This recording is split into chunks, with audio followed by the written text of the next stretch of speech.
বাড়তি ভাড়া নেওয়ার কোনো প্রমাণ পাওয়া যায়নি, এটা বলছিলেন সড়ক মন্ত্রী শেখ রবিউল আলম। আচ্ছা ঠিক আছে, তাহলে আমরা যারা প্রতিদিন বাড়তি ভাড়া দিচ্ছি, আমরা কি এগুলা স্বপ্নে বলছি নাকি স্বপ্ন দেখছি?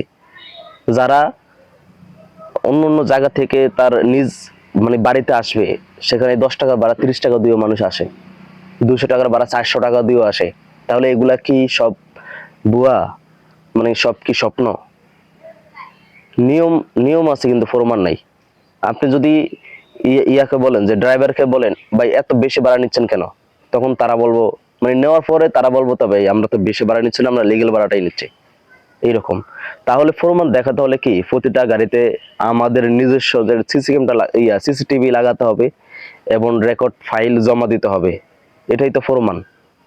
আচ্ছা আরেকটা কথা, যারা এসির ভিতরে থাকে উপর মহল, ওরা কিন্তু কখনোই রাস্তার পরিস্থিতি এগুলা বুঝবে না, কারণ তারা তো কখনোই বেশি ভাড়া দিয়ে যাচ্ছে না, তাই না?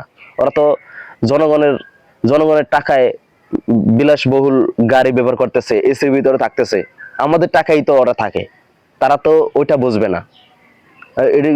এগুলা পরিস্থিতির শিকার তো আমরা সাধারণ জনগণ, যারা রাস্তায় চলাফেরা করে তারা। তাহলে উনি কেন এই কথাটা বললেন? আচ্ছা এই যে প্রমাণ দিয়ে দিলাম, আমার সাথেও ঘটছে, আমি বেশি টাকা দিয়ে বাড়িতে আসছি, আমার নিজ বাড়িতে, এটাই প্রমাণ। এমন শত শত প্রমাণ আছে আমাদের, যারা যে জনসাধারণ পাবলিকের কাছে।